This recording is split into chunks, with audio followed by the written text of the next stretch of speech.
Welcome to the last breakfast. Please enjoy the video. You already checked power and cables. Now start.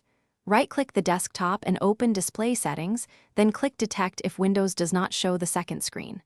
Once the displays appear, click Identify so you know which tile is the second monitor. Make sure you select that specific monitor tile before changing anything. This prevents accidentally altering your main display. From here, you're ready to pick resolution and more advanced options specific to that second monitor.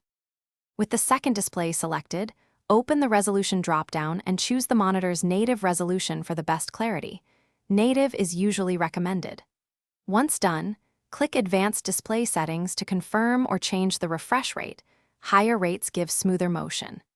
If you need a custom resolution or different scaling behavior, open your GPU control panel, NVIDIA control panel, AMD Radeon settings, or Intel Graphics Command Center and make those changes there because they override some OS options.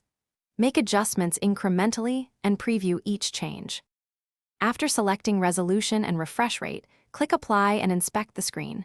Windows will ask you to keep or revert. Keep only if it looks correct.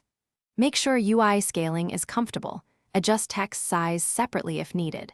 If the monitor shows no signal or image glitches, update or reinstall the display driver and reboot because drivers often fix compatibility.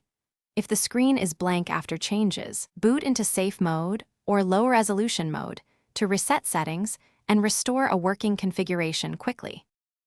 Thanks for watching. If this was helpful, leave a like and consider subscribing. See you next time.